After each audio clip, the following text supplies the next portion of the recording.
Keseimbangan kekuatan di Asia Timur telah berubah dan bukan sesuai keinginan Tiongkok, Korea Utara atau Rusia. Jepang baru saja mengerahkan 2 rudal baru yang secara signifikan memperluas jangkauan dan kemampuan serangan balasan. Keduanya sepenuhnya buatan dalam negeri.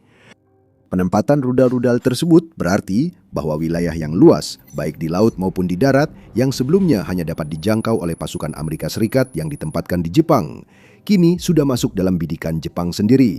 Status quo di kawasan tersebut telah berubah menguntungkan Jepang, mungkin untuk selamanya. Ini informasi tentang 2 rudal baru ini dan alasan Tiongkok, Korea Utara, serta Rusia sangat khawatir dengan penempatannya. Agak membingungkan, kedua rudal baru ini sama-sama diberi nama tipe 25. Rudal darat ke kapal tipe 25 dan proyektil luncur kecepatan tinggi tipe 25. Penamaan ini merupakan keunikan dari kebijakan penamaan senjata Jepang. Sistem baru dinamai sesuai tahun fiskal saat mulai digunakan. 2 jenis rudal baru tersebut secara resmi dikerahkan pada 31 Maret 2026, hari terakhir tahun fiskal Jepang 2025. Jadi meskipun mereka sangat berbeda dalam hal spesifikasi dan kemampuan, keduanya memiliki nama yang sama, tipe 25. Kedua sistem baru ini patut diperhatikan karena merupakan rudal standoff pertama yang dikembangkan di Jepang dan pertama dikerahkan ke satuan aktif. Sebenarnya, rudal pertama dari 2 rudal itu, yaitu rudal darat ke kapal tipe 25 atau SSM, adalah peningkatan dari rudal tipe 12 yang sudah ada. Anda mungkin mengira, berdasarkan nama rudal dan konvensi penamaan Jepang, bahwa tipe 12 diperkenalkan pada tahun 2012 atau awal 2013. Faktanya, meskipun pengembangannya selesai pada tahun 2012, rudal ini baru resmi digunakan pada tahun 2015. Anggap saja itu keunikan lain konvensi penamaan Jepang. Tipe 12 adalah rudal anti kapal berbasis truk buatan Mitsubishi Heavy Industries Jepang. Ini juga merupakan peningkatan dari tipe 88 SSM yang sudah tua. Seperti namanya, tipe 88 diperkenalkan pada akhir tahun 1980-an. Peningkatan pada tipe 12 menambahkan kemampuan modern seperti sistem navigasi inersia atau INS dengan panduan GPS pada fase tengah lintasan. Presisinya juga jauh lebih baik karena kemampuan pencocokan kontur medan dan diskriminasi target yang ditingkatkan. Berdasarkan pesanan pengadaan, diperkirakan sekitar 50 sistem tipe 12 telah dikerahkan secara total. Kemudian, versi yang diluncurkan dari kapal dari tipe 12 yang disebut tipe 17 SSM-2 diperkenalkan pada tahun 2017 seperti yang bisa Anda tebak. Dirancang untuk kapal perusak kelas Maya Jepang, menggandakan jangkauan tipe 12 berbasis darat menjadi sekitar 250 mil. Sekarang, tipe 25 kembali memperluas jangkauan itu menjadi sekitar 620 mil, kira-kira 5 kali lebih jauh dibandingkan tipe 12. Dan itulah yang membuat militer Tiongkok dan Korea Utara benar-benar waspada. Untuk pertama kalinya, Jepang memiliki kemampuan serangan jarak jauh yang sesungguhnya. Pengembangan rudal Flamingo, Neptune, FP7 dan FP9 buatan lokal oleh Ukraina membebaskan mereka dari ketergantungan pada sistem barat seperti rudal Storm Shadow atau Scalp untuk serangan jarak jauh terhadap Rusia. Sekarang, Jepang memiliki fleksibilitas yang sama. Seperti yang akan kita lihat, hal itu bisa sangat penting di masa depan. Secara teknis, rudal dianggap senjata stand-off jika jangkauannya lebih dari 90 mil. Pada jarak itu, rudal bisa ditembakkan dari luar jangkauan efektif sebagian besar pertahanan udara musuh. Tipe 12 secara teknis adalah rudal stand-off, tapi ini tidak berlaku jika menghadapi pertahanan udara rudal Tiongkok. Memang, sistem S-300 Rusia milik Tiongkok dan HQ-15 buatan dalam negeri hanya memiliki jangkauan efektif sekitar 124 mil, dan jangkauan HQ-9 kurang lebih setara dengan tipe 12. Namun, sistem HQ-22 milik Tiongkok memiliki jangkauan sekitar 105 mil. S-400 Rusia milik Tiongkok memiliki jangkauan maksimum mendekati 250 mil. Dan HQ-19 yang dirancang sebagai analog jarak jauh dari THAAD milik Amerika Serikat memiliki jangkauan sekitar 1.864 mil. Type 12 tidak bisa dianggap sebagai rudal stand-off seperti 3 sistem terakhir. Dengan jangkauan sekitar 2,5 kali lipat dari jangkauan pertahanan udara Tiongkok yang paling jauh, Type 25 SSM jelas rudal stand-off. Lebih dari itu, Jepang berniat untuk memperpanjang jangkauan versi-versi berikutnya hingga sekitar 932 mil.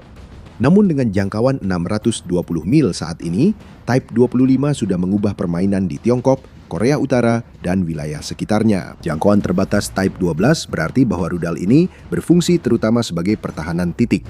Jangkauan Type 25 mengubah rudal ini menjadi kemampuan serangan presisi jarak jauh yang mampu menargetkan formasi angkatan laut maupun sasaran darat tertentu. Peningkatan ini disetujui oleh Kongres Jepang atau Diet pada bulan Desember 2020. Produksi massal dilaporkan dimulai pada tahun fiskal 2023 dengan penyebaran dipercepat ke tahun fiskal 2025. Orang Jepang menepati komitmen meski baru tercapai di hari terakhir tahun itu. Soal spesifikasi, detail seperti ukuran hulu ledak dan kecepatan masih belum banyak diketahui. Kita tahu badan rudal Type 25 didesain ulang untuk mengurangi jejak radar, penting agar bertahan dari sistem pertahanan udara modern. Rudal ini memakai mesin turbofan kompak yang dioptimalkan untuk jelajah berkelanjutan di ketinggian rendah, sehingga makin sulit terdeteksi selama penerbangan berdurasi panjang. Sistem pemandu Type 25 menggabungkan sistem navigasi inersia dan penentuan posisi satelit dengan referensi medan serta pencitraan radar terminal. Kombinasi ini memungkinkan serangan ke target maritim bergerak dengan presisi khas Jepang. Rudal ini dapat menerima pembaruan di tengah lintasan melalui tautan data berjaringan, mengintegrasikan masukan dari pesawat patroli maritim, stasiun radar pesisir, atau aset pengawasan lain secara real-time. Rudal ini juga memenuhi aspek penting rudal darat modern, yaitu mobilitas. Sistem ini dipasang pada peluncur transporter erektor dengan mobilitas tinggi yang terpasang pada sasis beroda 8x8. Setiap peluncur membawa 6 tabung rudal dan dapat melakukan peluncuran salvo secara cepat sebelum segera berpindah lokasi. Perang di Ukraina menunjukkan di era pengawasan dan drone kamikaze, kemampuan menembak lalu segera berpindah sangat penting. Memanfaatkan geografi pegunungan Jepang, unit peluncur bisa menyebar di pesisir atau pulau, menembak, lalu segera berpindah sebelum musuh mengunci posisi untuk serangan balasan. Meski sistem ini akan digunakan luas di Angkatan Bersenjata Jepang, pemilihan lokasi penempatan awal sangat strategis. Bagaimana bisa begitu? Unit operasional pertama telah ditempatkan di Kem Kengun di Prefektur Kunamoto. Dari pangkalan ini, berbagai target Tiongkok dan Korea Utara kini berada dalam jangkauan. Semenanjung Korea kini sepenuhnya dalam jangkauan serangan ofensif Jepang ke target darat dan laut, termasuk seluruh wilayah Korea Utara. Rekan terhormat Kim Jong-un, seperti yang disebut rakyat kepada pemimpin tertinggi Korea Utara, selalu dapat menyerang Jepang dengan rudal. Ayahnya, Kim Jong-il, juga dapat menyerang Jepang dengan rudal. Ia adalah pemimpin tertinggi sebelum Kim Jong-un memimpin dari 1994 hingga wafat pada 2011 saat putranya menggantikannya. Kim Jong-il juga mewarisi kemampuan untuk menyerang Jepang dari ayahnya, Kim Il-sung, pendiri dan pemimpin pertama Korea Utara. Pada pertengahan 1990-an, Kim yang tertua mengembangkan rudal balistik Hwasong-7, Nodong, dan mulai memproduksinya massal, namun meninggal pada 1994, setahun sebelum rudal itu digunakan. Versi modifikasi dari Scud yang terkenal, dengan jangkauan sekitar 800 mil Nodong, dapat dengan andal menjangkau Osaka, Tokyo, dan sebagian besar wilayah selatan serta tengah Jepang. Dan sejak saat itu, dengan setiap generasi penerus dinasti Kim, jangkauan kemampuan Korea Utara terus berkembang. Selain Nodong, Kim saat ini juga memiliki Hwasong-10 yang siap digunakan, sebuah rudal balistik jarak menengah dengan jangkauan setidaknya 1.500 mil. Itu cukup untuk menyerang seluruh Jepang dari Korea Utara.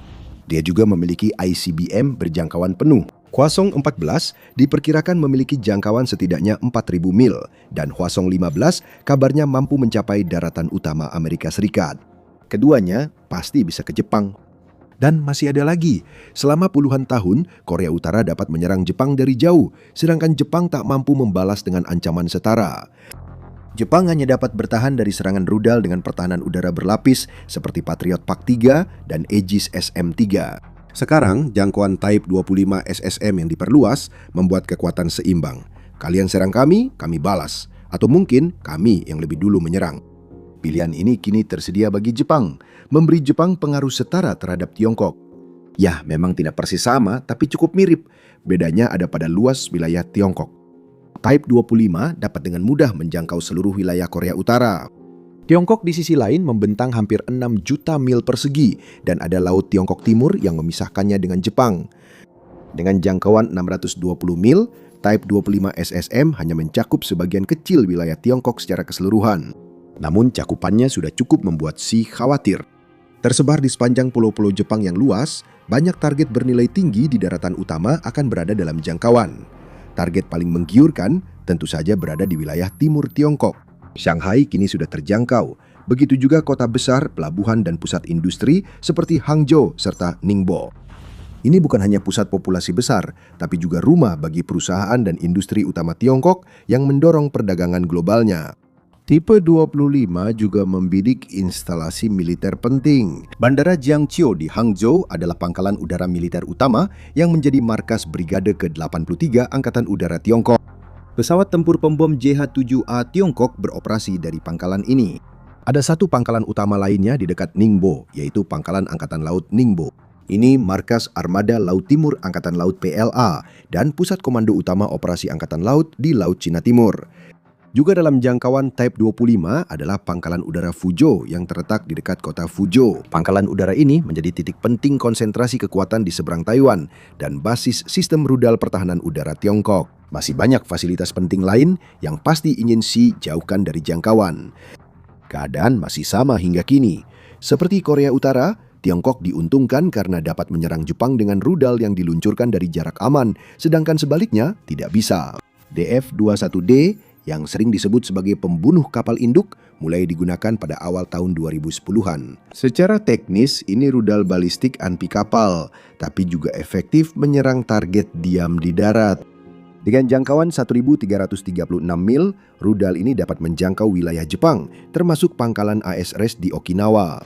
Rudal jelajah CJ-10 atau DH-10 yang diluncurkan dari darat milik Tiongkok mampu melakukan serangan presisi hingga jarak 930 mil dan rudal balistik jarak menengah DF-26 memiliki jangkauan 2.485 mil, cukup untuk mencakup seluruh wilayah Jepang dan ENSA. Seperti halnya dengan Korea Utara, rudal Type 25 SSM dengan jangkauan lebih luas dapat mencapai wilayah sensitif Tiongkok, sehingga posisi Jepang menjadi jauh lebih setara.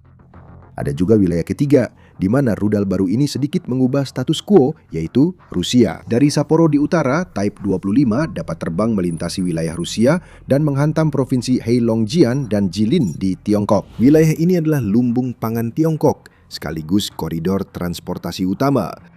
Simpul jalur rel seperti Suifenhai dan koridor Liaoji sangat penting untuk transportasi darat ke pelabuhan utara Tiongkok.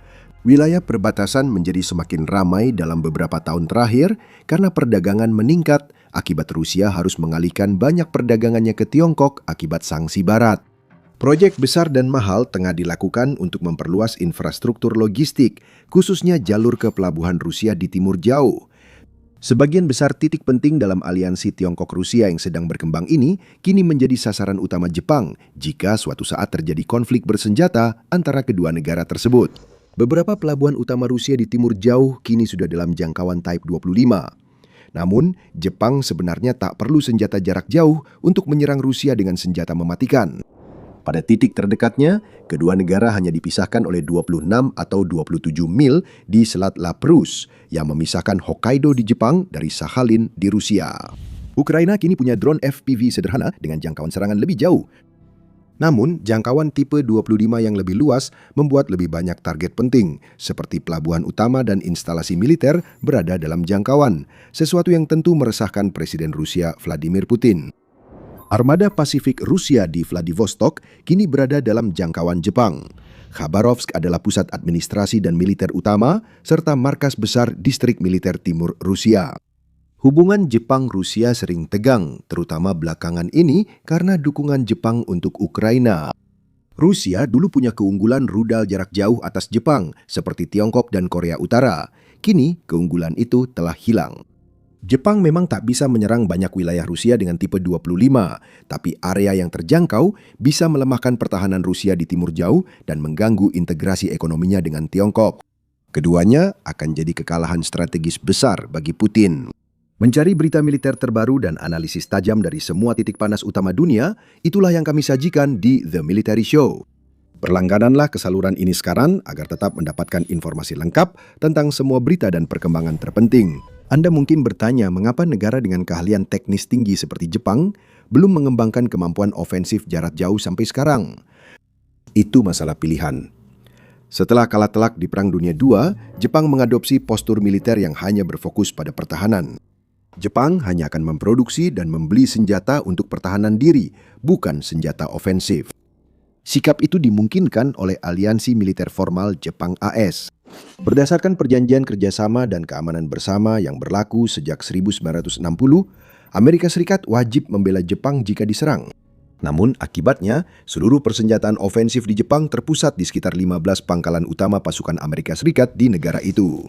Amerika Serikat mampu menyerang Tiongkok, Korea Utara, atau Rusia menggunakan F-15E Strike Eagle dan F-35A Lightning II dari pangkalan udara Kadana di Okinawa. Seperti yang telah mereka lakukan di Iran, pesawat-pesawat ini dapat menembakkan rudal jarak jauh seperti AGM-158 JASSM dan AGM-88G AR Gmer. Namun bagi Jepang, perlindungan keamanan yang luas pun kini tak lagi cukup. Situasi keamanan kawasan ini telah berubah drastis. Pengembangan senjata ofensif oleh Tiongkok dan Korea Utara sangat cepat, sehingga risiko bagi Jepang meningkat pesat. Jepang merespons perkembangan ini dengan memperkenalkan Strategi Keamanan Nasional atau NSS yang telah direvisi besar-besaran dan jauh lebih agresif pada 2022. NSS baru secara tegas menyebut Tiongkok sebagai ancaman utama dan Rusia sebagai ancaman besar. Strategi ini mewajibkan pengeluaran pertahanan hampir 2 kali lipat menjadi 2% dari PDB pada 2027, naik dari batas informal sebelumnya sebesar 1%. Yang terpenting, Jepang untuk pertama kalinya resmi berkomitmen memperoleh kemampuan serangan balasan dan membuka diri pada persenjataan ofensif. Jepang kini bisa memakai rudal jarak jauh tipe 25 untuk menargetkan pangkalan musuh jika serangan bersenjata hampir terjadi. Dan seperti yang bisa Anda lihat dari pengenalan 2 rudal Type 25 baru, Jepang tidak membuang waktu untuk mewujudkan mandat tersebut menjadi kenyataan. Rudal kedua yang baru-baru ini diperkenalkan dengan nama Type 25 juga termasuk dalam kategori rudal jarak jauh, tetapi memiliki profil misi yang berbeda. Tipe 25, Hyper Velocity Gliding Projectile atau HVGP.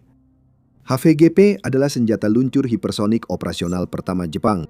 Iterasi yang baru saja dikerahkan, Blok 1, diperkirakan memiliki jangkauan 185 hingga 310 mil. Tapi itu bukan yang membuatnya istimewa. Rudal ini ditembakkan dengan roket pendorong berbahan bakar padat yang terlepas di ketinggian. Ini memungkinkan kendaraan luncur turun dengan kecepatan hipersonik di atas Mach 5 lebih dari 3.700 mil per jam sambil bermanuver dan melintasi jalur tak terduga untuk menghindari intersepsi. HVGP dilengkapi hulu ledak boost glide berbentuk kerucut dengan sirip kecil untuk penyesuaian lateral dan vertikal. Sesuai namanya, sistem ini memakai navigasi satelit, sistem inersia, dan pencitraan radar inframerah terminal untuk panduan. Karena jangkauannya lebih kecil, HVGP tidak seefektif SSM berjangkauan lebih jauh dalam memberi daya tangkal bagi Jepang. Sistem ini dirancang terutama untuk pertahanan pulau terpencil, bukan serangan balasan. Meski jangkauannya terbatas, sistem ini unggul dalam kemampuan menyelinap dan fleksibel, sehingga ideal untuk operasi serangan balasan jarak pendek. Manuverabilitas HVGP membuatnya sangat sulit untuk dilacak dan dicegat. Ini efektif menyerang pangkalan musuh, menarget aset penting seperti pusat komando, gugus serbu amfibi, dan dek kapal induk dengan hulu ledak penembus lapis baja atau hulu ledak dengan proyektil bentukan ledak. Di gugus kepulauan yang diperebutkan sengit, HVGP mampu menciptakan efek pencegahan hanya dengan kehadirannya. Kapal musuh dan lokasi peluncuran rudal akan tetap di luar jangkauan karena takut serangan rudal yang sulit dideteksi dan hampir mustahil dicegat. Dengan jumlah yang cukup, kombinasi Type 25 SSM dan HVGP dapat secara signifikan memperluas cakupan pertahanan Jepang hingga meliputi Laut Cina Timur dan wilayah di dekat Taiwan. Blok 1 saat ini dipakai untuk pelatihan dan penyesuaian. Varian Blok 2 yang direncanakan hadir di 2030-an akan memiliki jangkauan 1.300-1.800 mil. Hal itu akan membuat mereka menjadi ancaman serangan balasan yang lebih besar dibandingkan Type 25 SSM saat ini, baik dari segi jangkauan maupun kemampuan manuver. Jepang juga memiliki rencana untuk varian tambahan yang diluncurkan dari kapal dan pesawat pada tahun fiskal 2027 untuk menciptakan arsitektur serangan berlapis dan terdistribusi. Arsitektur ini menggabungkan 2 Type 25 baru dengan sistem yang telah mapan dari sekutu Jepang, terutama Amerika Serikat. Jepang berencana menempatkan rudal Tomahawk buatan Amerika Serikat di semua 8 kapal perusak Aegis miliknya. Juga pada bulan Maret 2026, kapal perusak kelas Kongo JS Chokai berhasil ditingkatkan kemampuannya untuk meluncurkan Tomahawk. Untuk pertama kalinya, kapal perang Jepang berhasil menyerang target lebih dari 1.000 mil jauhnya. JS Chokai menyelesaikan pelatihan kru dan modifikasi di Pangkalan Angkatan Laut San Diego lebih cepat dengan uji tembak langsung dijadwalkan Agustus 2026 sebelum kembali ke Pangkalan Udara Angkatan Laut Sasebo. Hanya ada satu masalah. Jepang mungkin harus menunggu cukup lama sebelum Tomahawk mereka dikirim. Jepang memesan 400 Tomahawk, masing-masing 200 untuk varian Blok 4 dan Blok 5 dalam kontrak senilai 1,7 miliar dolar pada tahun 2024. Pengiriman direncanakan selesai pada tahun 2027. Amerika Serikat telah begitu sering menggunakan Tomahawk terhadap Iran hingga rantai pasokan yang sudah tipis menjadi terganggu. Amerika Serikat dengan cepat menguras persediaannya tanpa bisa menggantinya. Sebelum perang, Amerika Serikat memiliki sekitar 3.000 hingga 4.500 varian Blok 4 dan 5 yang tersedia. Dilaporkan bahwa Amerika Serikat menghabiskan 400 dalam 72 jam pertama melawan Iran dan 850 dalam bulan pertama. Sementara itu, produksi tahunan hanya berkisar antara 60 hingga 90 unit per tahun. Departemen Pertahanan AS Serikat dan Raytheon sepakat pada Februari 2026 untuk meningkatkan produksi menjadi 1.000 Tomahawk per tahun. Namun prosesnya butuh waktu dan prioritas utama tetap kebutuhan Angkatan Bersenjata AS Serikat. Situasi ini makin menegaskan pentingnya Jepang mengembangkan senjata canggih sendiri. Kita sudah melihat hal serupa dengan perjuangan tanpa henti Ukraina untuk mendapatkan rudal PAK-3 yang semakin langka bagi sistem Patriot mereka. Memang, perang melawan Iran semakin menekan persediaan senjata Amerika Serikat dari segala jenis yang menjadi inti pertahanan semua sekutunya. Anda dapat melihat mengapa pemimpin militer dan politik global dari Uni Eropa hingga Jepang menyerukan kemandirian persenjataan seperti yang sudah terpaksa dikembangkan Ukraina. Rudal tipe 25 baru milik Jepang sudah memberikan banyak bahan pertimbangan tambahan bagi Xi, Kim, dan Putin. Rudal-rudal tersebut membuat posisi Jepang lebih seimbang, namun produksi lokal kedua sistem ini bisa memberi keuntungan strategis terbesar bagi Jepang dalam jangka panjang. Negara lain yang juga secara aktif mengejar swasembada militer yang lebih besar dalam kerangka aliansi yang erat adalah Britania Raya. Tonton video ini tentang kebangkitan militer besar-besaran di Britania Raya. Terima kasih sudah menonton.